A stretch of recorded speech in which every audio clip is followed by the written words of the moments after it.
ভারতের পশ্চিমবঙ্গে বিধানসভা নির্বাচন ঘিরে প্রচারে ব্যস্ত সময় পার করছেন প্রার্থীরা। অন্যদিকে কেন্দ্রীয় তদন্তকারী সংস্থা ইডি কলকাতা সহ রাজ্যের বিভিন্ন জায়গায় দুর্নীতি বিরোধী অভিযান শুরু করেছে।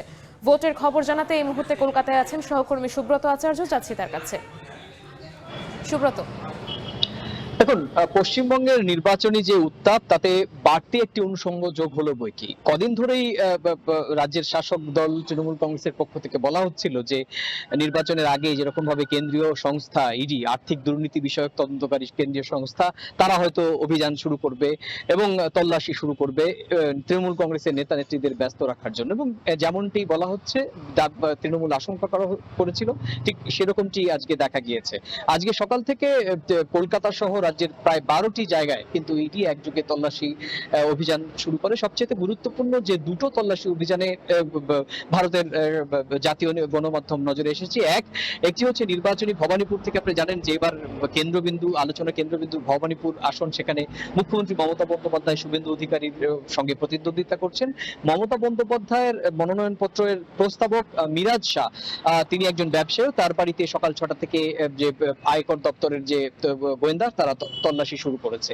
আবার একই রকম ভাবে তৃণমূল কংগ্রেসের প্রধান নির্বাচনী যে অফিস, সেই অফিসেও আজকে সকাল থেকে তল্লাশি শুরু করা হয় এবং রাসবিহারীর বিধায়ক পদপ্রার্থী এবং প্রভাবশালী তৃণমূল নেতা মমতা বন্দ্যোপাধ্যায়ের অত্যন্ত ঘনিষ্ঠ দেবাশিস কুমার, তার বাড়িতে এবং তার শ্বশুর বাড়িতেও একই রকম ভাবে ইডির অভিযান শুরু হয়েছে। এবং একই রকম ভাবে দেখা যাচ্ছে যে, যেহেতু বলেছি কলকাতা এবং কলকাতার পার্শ্ববর্তী বিভিন্ন জায়গায়, 12টি জায়গায় তল্লাশি শুরু হয়েছে।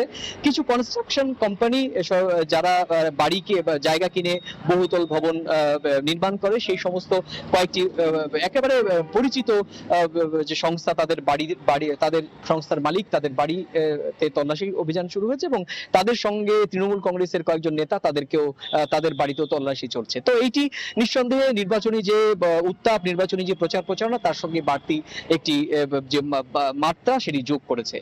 এরপর জানেন যে মাত্র 5 দিন, আজকের দিন বাদ দিলে আর 5 দিন, 6 দিনের মাথায় হচ্ছে পশ্চিমবঙ্গে প্রথম দফার যে নির্বাচন। আপনি জানেন যে প্রথম দফা নির্বাচন হবে 23শে এপ্রিল।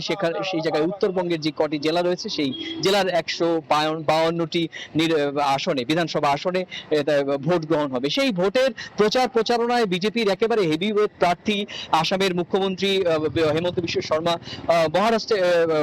মধ্যপ্রদেশের মুখ্যমন্ত্রী মিঠুন চক্রবর্তী, শুভেন্দু অধিকারী, তৃণমূল কংগ্রেসের মুখ্যমন্ত্রী সভানেত্রী মমতা বন্দ্যোপাধ্যায় সহ সমস্ত রাজনৈতিক দলের নেতা নেত্রীরা কিন্তু সবশেষ প্রচারের যে সময়, সেটি কিন্তু ব্যস্ততম সময় পার করছে। তো সব মিলিয়ে নির্বাচনী সময়ে ভোট যত এগিয়ে আসছে, ততই নানা রকম উত্তাপ হয়ে যাওয়ার যে আবহ, সেটি কিন্তু আমরা দেখতে পাচ্ছি। তো এই ছিল আমার কাছে ভারতের অত্যন্ত গুরুত্বপূর্ণ পশ্চিমবঙ্গে বিধানসভা নির্বাচনের যে রাজনৈতিক আবহ, সে সংক্রান্ত আমার কাছে থাকা সবশেষ তথ্য।